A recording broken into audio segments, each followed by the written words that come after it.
Carmeni Miles Davis-ის გია ყანჩელის და როკ მუსიკის ფონზე მიმოდრამის ქართული თეატრი თბილისში 7 წლის შემდეგ ბრუნდება სააბრუკენში დაფუძნებული დასი ქართულ მაყურებელს არატრადიციულ კარმენს წარმოუდგენს.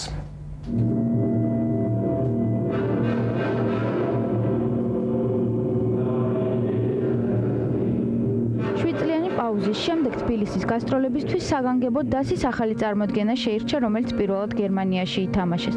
კარმენი ბიზეს მუსიკის გარეშე, ყანჩელის, მაილს დევისის კლასიკისა და როკის თანხლებით. გერმანიაში მოღვაწე მიმოდრამის ქართული თეატრის ხელმძღვანელმა ლაშა ონიანმა ასეთი გადაწყვეტილება განგებ მიიღო. წარმოდგენისთვის შთაგონების წყარო სასიყვარულო ისტორიის პირველ წყარო პროსპერ მერიმეს ნოველა გახდა. თუმცა განსხვავებით ამ ნაწარმოებისგან მთავარი გმირის ისტორია ტრაგიკულად სპექტაკლში არ სრულდება. სცენაზე საუბრობლად ჩანს რომ კარმენი არ გვდება, კარმენის ნაირი ქალები ისევ ცოცხლობენ და კარმენი თვითონ ცოცხლობს. თუ კარმენის ნაირი ქალები ცოცხლობენ, ეგ ნიშნავს უკვე იმას, რომ კარმენი ცოცხალია. ტრადიციული პერსონაჟების გარდა სცენაზე პროსპერ მერიმეს გმირით ჩნდება. კარმენი კი წითელვარდ საგრიმეროში ტოვებს. პროსპერ მერიმეს როლს ვასრულებს ავტორის. მე მგონი დიდი მისია მაგისტრია, იმიტომ რომ ოპერისა და ბალეტის სცენაზე უნდა წარმოვიდგინო. თან მერიმეს როლში.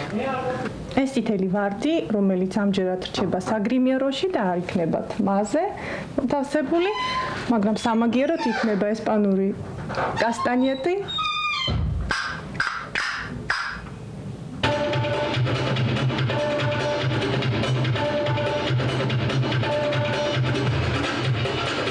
კაციანი დასი სპექტაკლს დეკორაციის გარეშე და მინიმალური რეკვიზიტით თამაშობს. ოპერაც სცენის წარმოდგენის კლასიკური თემიდან გამომდინარე საგანგებოდ შეერჩა. მაყურებლების შთაბეჭდილებები კი თაობათა მიხედვით გაიყო. სახელიც კარმენი რო ქვია, ხა ამან ძალიან დამაინტერესებდა. ჯეჯრობით ახლა მე კარმენი იყო, ვითო? თვითონ ეს კარმენი იყო? მე რომ მოქმედებაში მგონია იქნება კარმენი. მეორე მოქმედებაში იქნეს რაღაც ბიზნესებური, იცით?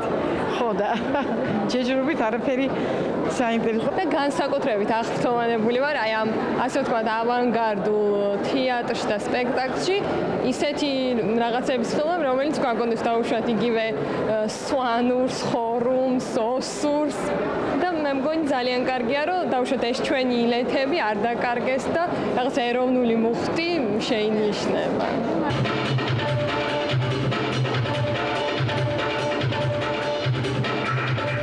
ქართულ მაყურებლებს 12 წლის მანძილზე გერმანიაში მოღვაწე დასის შეფასების საშუალება მხოლოდ დღეს საღამოს ერთი სპექტაკლით ჰქონდათ. თეატრის საგასტროლო გრაფიკი წინასწარ არის გაწერილი. როდის შევა მასში თბილისში ჯერჯერობით უცნობია.